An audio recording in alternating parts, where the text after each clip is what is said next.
Ya, assalamualaikum warahmatullahi wabarakatuh. Waalaikumsalam warahmatullahi wabarakatuh. Ya, apa kabar kalian semua? Semoga sehat selalu. Eh, Hari ini ada yang absen nggak ya? Yang izin atau sakit atau gimana? Sudah hadir semua, Pak, sepertinya.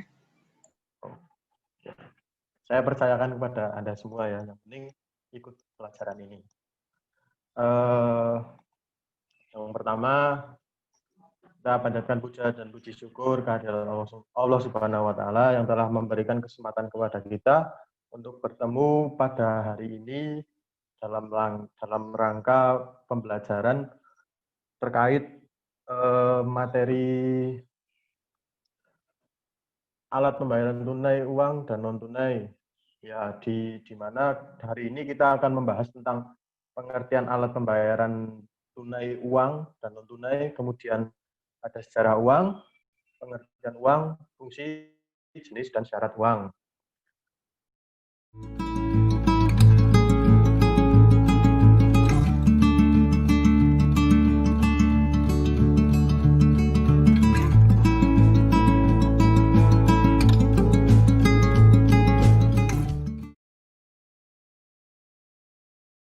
Ya, kali ini kalian simak PowerPoint berikut ya. Akan saya sajikan mengenai pengertian alat pembayaran, secara uang, dan pengertian uang.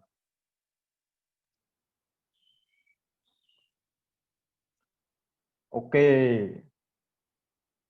kali ini kita membahas tentang uang. Pengertian alat pembayaran tunai dan non-tunai, secara uang, pengertian uang, fungsi, jenis, dan syarat uang. Uang adalah sesuatu yang diterima atau dipercaya masyarakat sebagai alat pembayaran atau transaksi. Sebelum menggunakan uang, manusia dulunya itu melakukan tukar menukar barang yang disebut dengan barter. Kemudian kita masuk ke sejarah uang ya. Ya, simak video berikut ini. Jangan sampai nggak disimak.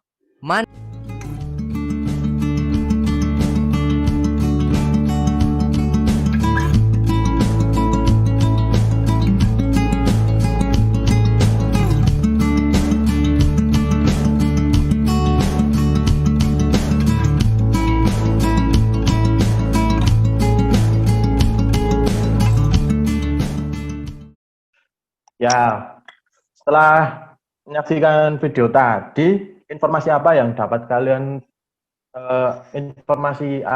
yang kalian dapatkan gitu dari video tadi? Coba, siapa yang mau jawab? Saya, Pak, mau mencoba menjawab. Ya, silahkan coba.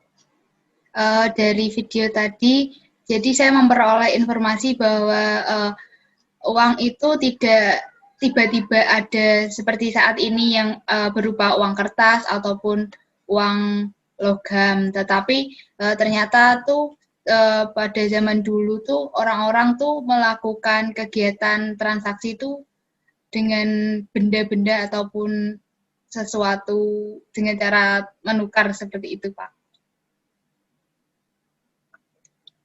Ya, memang dari video tadi seperti yang sudah dijelaskan Mbak Yunika ya. Jadi dulu memang belum ada uang. Pakainya kalau dulu itu barter.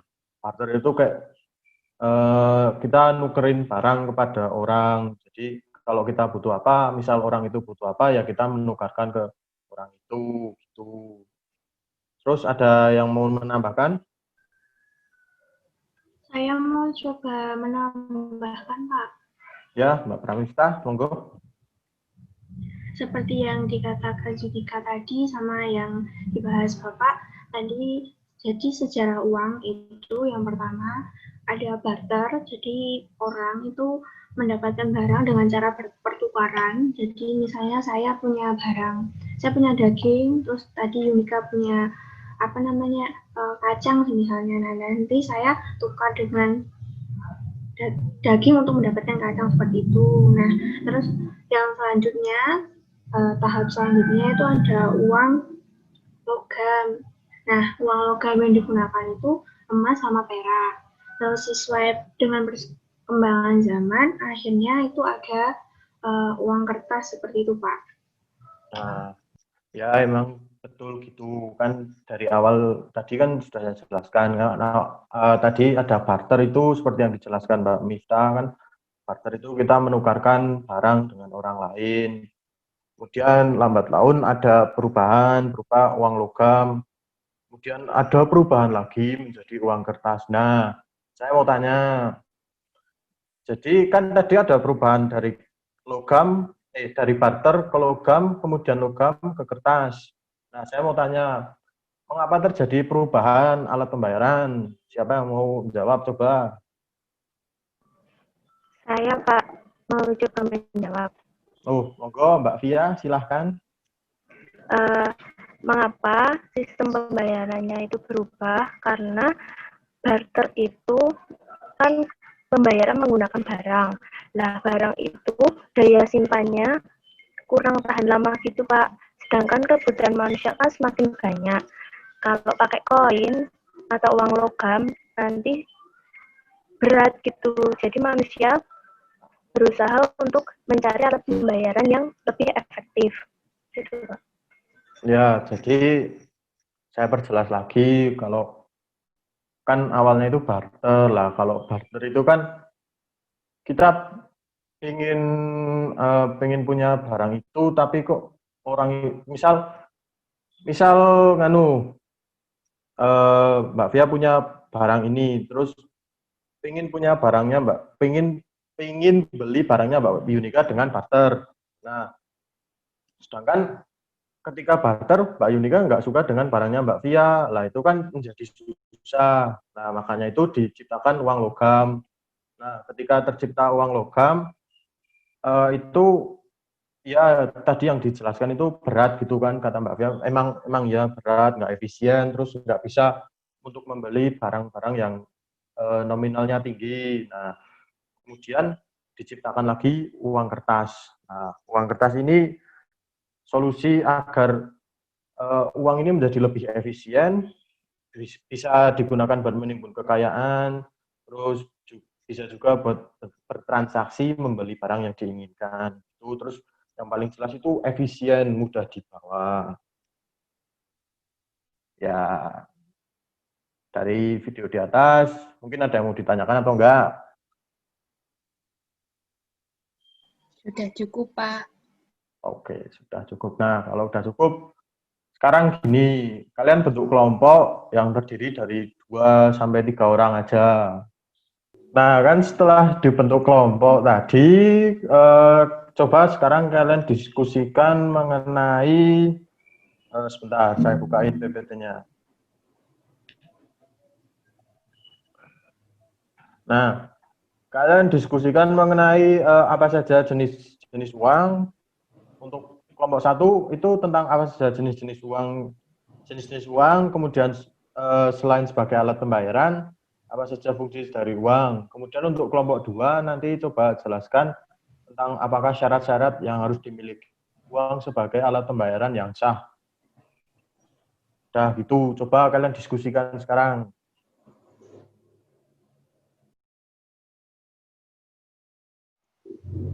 Kan tadi disuruh Pak Raffi buat diskusi tentang syarat uang kan. Nah, kita sama-sama cari ya syarat-syarat uangnya. Oke. Kita kan kelompok 1. Berarti kita kebagian jenis sama fungsi uang, iya? Iya. Iya. Dibagi aja gimana? Boleh. Bagi wae. Ya. Aku sama Via cari jenis uang, Wahya cari fungsi uang ya? Ya. Oke. Mulai. Nah, aku kan udah cari tadi syarat-syarat uang itu kayak mudah dibawa itu loh, praktis. mudah dibawa kayak gitu. Kamu dapetnya apa aja? Kalau aku dapatnya ada yang syarat uang, itu salah satunya ada jaminan. Yang kedua, dapat diterima secara umum. Yang ketiga, nilainya stabil.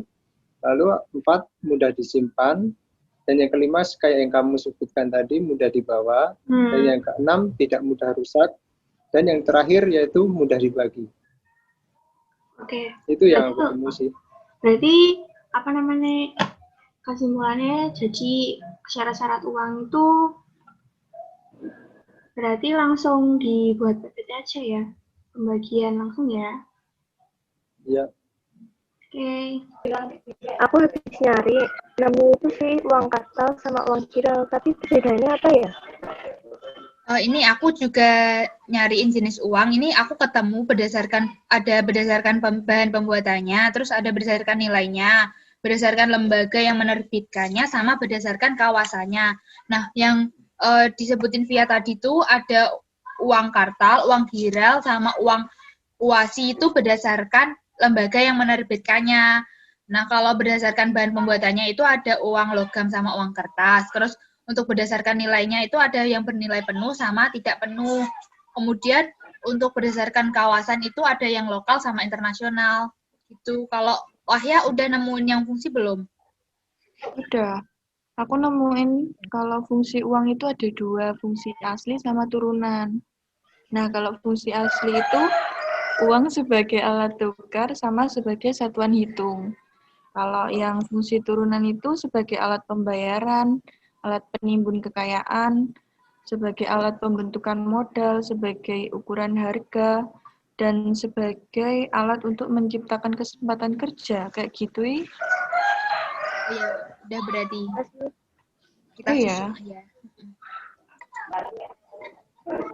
Ini kan kita udah diskusi, jadi kesimpulannya dari hasil diskusi kita tuh jenis uang tuh ada beberapa macam, ada berdasarkan bahan pembuatannya, nilainya, sama lembaga yang menerbitkannya, sama kawasannya, dan fungsinya itu juga ada fungsi primer sama sekunder kayak gitu. Terus itu sebenarnya seperti ini. Ya, gimana? Sudah selesai diskusinya? Sudah, Pak. Udah, Pak. Gampang kan? Nggak susah lah. Ya, kali ini langsung aja kelompok 1 sama kelompok 2 langsung presentasi ya. Silahkan kelompok 1 terlebih dahulu.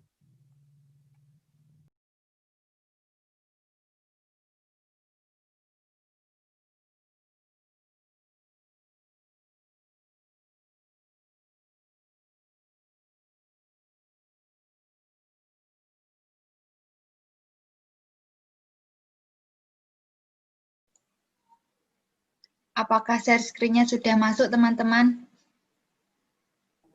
Sudah. Sudah. Yo, mulai.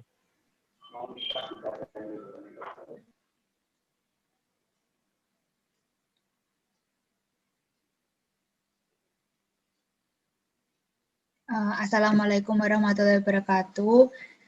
Waalaikumsalam warahmatullahi wabarakatuh.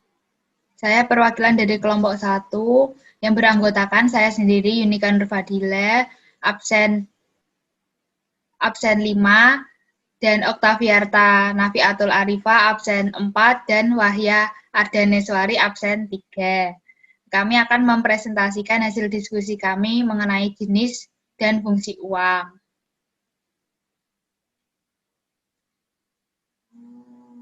Next. Nah, yang pertama ada fungsi uang. Jadi menurut ilmu ekonomi, uang digunakan sebagai alat perantara dalam berdagang dan memiliki 2 kelompok fungsi. Untuk presentasi dari kelompok 3 cukup sekian. Wassalamualaikum warahmatullahi wabarakatuh.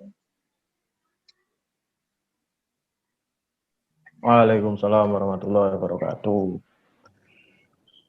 Ya, seperti yang sudah ditampilkan tadi ya, memang terdapat banyak sekali jenis uang dan juga fungsi dari uang ya. Selanjutnya kita langsung ke kelompok 2 tentang syarat-syarat yang harus dimiliki uang sebagai alat pembayaran yang sah. Yuk, silahkan. Baik, Assalamualaikum warahmatullahi wabarakatuh. Kami dari kelompok 2 akan mempresentasikan hasil diskusi kami tentang syarat uang. Kami kelompok 2 beranggotakan 1. Mbak Pramita, absen 8, dan saya sendiri, Naufal, absen 9. Syarat uang. Syarat uang yang telah disepakati oleh masyarakat harus memenuhi 7 syarat sebagai berikut. Sekian presentasi dari kelompok kami, hasil diskusi syarat uang. Ya, oke. Jadi seperti yang sudah dijelaskan kelompok 2, barusan memang syaratnya itu banyak juga sih. Jadi di sini kita dapat menarik kesimpulan dari kelompok 1. Kelompok 1 tadi tentang jenis uang kan. Nah, jenis uang itu memang banyak, ada yang berdasarkan bahan pembuatnya, ada yang berdasarkan nilainya, kemudian ada berdasarkan lembaga yang menerbit, dan berdasarkan kawasannya. Nah, ya barusan yang kelompok 2 itu kan tentang syarat-syarat uang ya, yang sah itu gimana lah. Coba siapa yang mau jelasin, barangkali ada yang mau menjelaskan, ntar saya tambahin kok. Coba. Saya coba menjelaskan ya, Pak. Ya, monggo silahkan.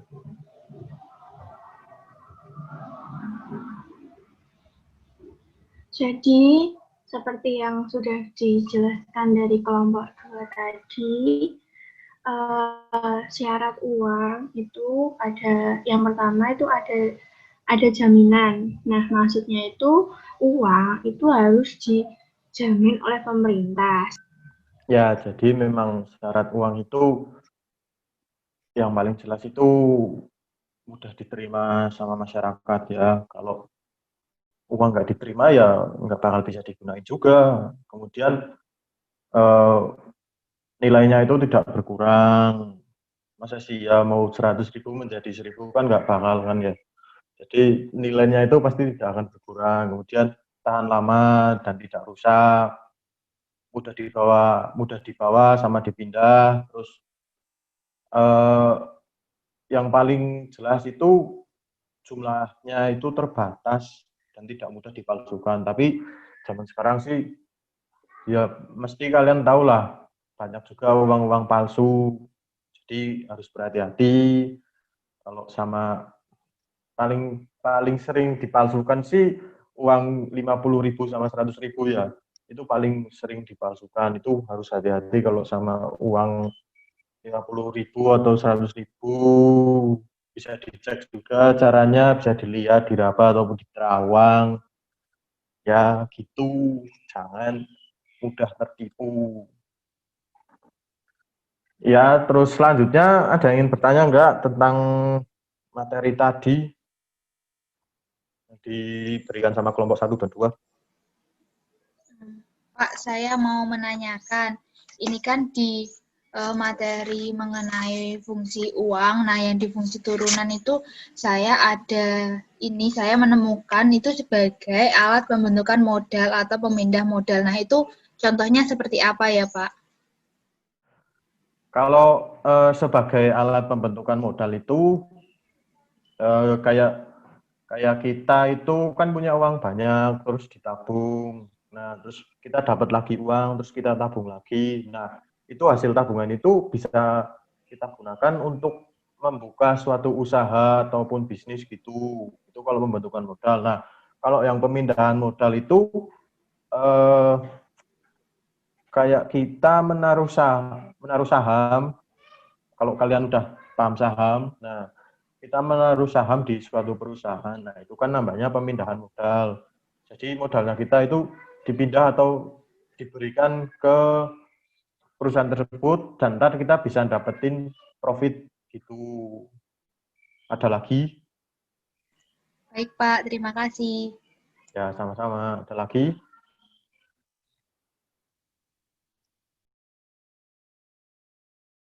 Nah, kali ini saya akan menampilkan beberapa gambar ya tentang tadi lah materi yang sudah kita pelajari tadi. Ntar kalian coba menjawab pertanyaan yang saya berikan. Nah, saya mau nampilin gambarnya sebentar. Nah, ini ada gambar satu ya. Gambar satu ini uang dalam dompet. Nah, uang dalam dompet itu apakah sudah termasuk atau sudah dapat disebut uang berdasarkan syarat-syarat yang telah kalian pelajari tadi? Coba siapa yang mau jawab? Saya Pak mau menjawab. Ya, silahkan Mbak Ya, Indira. di gambar satu ini bisa disebut sebagai uang karena di gambar itu kan uang 50.000 sama uang 100.000. Nah, uang itu sudah disepakati oleh masyarakat gitu sebagai uang dan itu juga dikeluarkan oleh Bank Indonesia dan sudah juga disepakati oleh pemerintah gitu sebagai uang. Ya, betul. Jadi, kalau uang dapat disebut uang berdasarkan syarat-syarat itu, yang pertama memang sudah pasti dapat diterima oleh masyarakat dan juga diterbitkan oleh pemerintah. Tapi ada lagi, kalau uang dalam dompet itu masuknya uang yang mudah dibawa dan mudah dipindah kemana-mana gitu. Coba gambar selanjutnya ini, bentar, saya scroll ke bawah. Nah, ini ada gambar 2. Gambar 2 ini kan ada TV. Nah, apakah benda tersebut sudah disebut uang berdasarkan syarat-syarat yang telah kalian pelajari? Coba siapa yang mau jawab? Saya, Pak. Tugas. Siap, Mas Nopal, silahkan. Baik, di gambar 2 itu menunjukkan gambar TV ya, Pak. Itu Ya. bukan disebut uang karena tidak memenuhi syarat-syarat uang yang ada. Ya, memang betul. Jadi TV itu nggak bisa disebut uang karena memang nggak termasuk ke dalam syarat-syarat. Kecuali kita hidup di zaman barter itu baru bisa disebut sebagai uang pengganti gitu. Kan tadi kita udah membahas banyak sekali ya nggak banyak sekali sih, cuma beberapa materi terkait uang juga, alat pembayaran, dan juga secara fungsi dan syarat-syarat. Kita sedikit refreshing lah dengan bermain Kahoot ya. Ini linknya saya bagikan di room chat sebentar.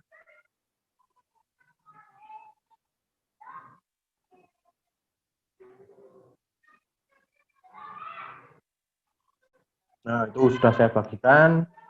Coba silahkan kalian bermain, nikmati, nggak usah dibikin pusing, tapi harus benar semua. Ya. Pak, ini berarti kita masukkan PIN-nya yang di layar ini ya, Pak, ya? Iya, masukkan itu PIN-nya. Itu masukkan ke layar, masukkan PIN-nya yang ada di layar itu.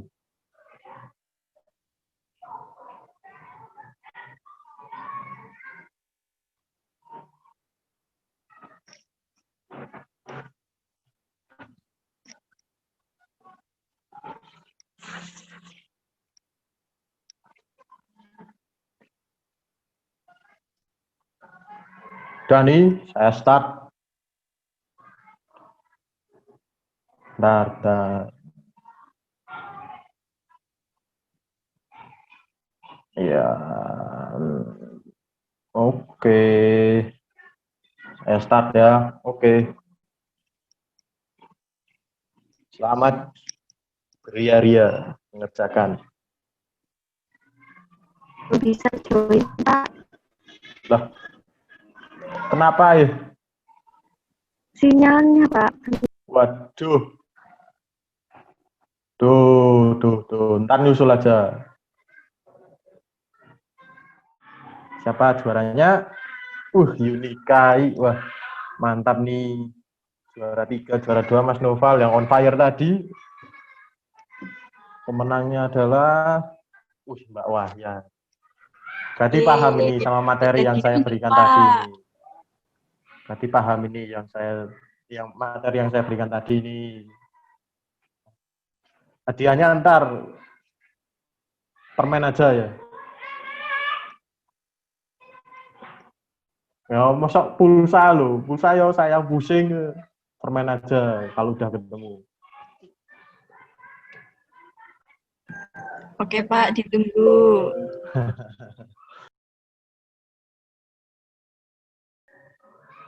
Nah, udah ya. Jadi berdasarkan pembelajaran hari ini, kita dapat menyimpulkan bahwa uang itu memiliki sejarah yang awalnya dari barter, kemudian ke uang logam, dan terakhir ke uang kertas. Jadi pembelajaran kali ini yang terkait uang tadi kita cukupkan. Mungkin ada yang ingin bertanya, silahkan.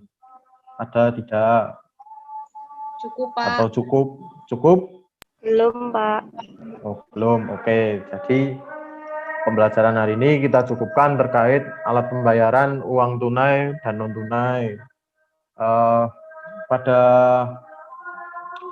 Jadi pada pertemuan selanjutnya minggu depan kan ya. Jadi minggu depan itu kita akan membahas tentang pengelolaan uang rupiah oleh Bank Indonesia, unsur pengaman uang rupiah, pengelolaan uang, kemudian pengertian alat pembayaran non tunai dan juga jenis-jenis alat pembayaran non tunai. Ya kalau bisa sih minggu depan kita udah selesai bab ini ya. Tapi kalau belum ya nggak apa-apa, kita usahakan saja. Untuk tugas mungkin nggak dulu lah, nggak tak kasih tugas. Kasihan nanti kalau kalian kebanyakan tugas kan kasihan. Mesti dari guru-guru lain juga mesti banyak tugas. Jadi itu saja pembelajaran hari ini. Jadi alhamdulillahirrahmanirrahim. Kurang dan lebihnya mohon maaf. Terima kasih. Assalamualaikum warahmatullahi wabarakatuh. Waalaikumsalam warahmatullahi wabarakatuh. Terima kasih, Pak. Terima kasih, Pak. Sama-sama. Jangan lupa ya jaga kesehatan karena di masa pandemi ini harus jaga kesehatan. Terapkan 3M. Baik, Tapi Pak. jangan lupa makan. Makan itu paling penting.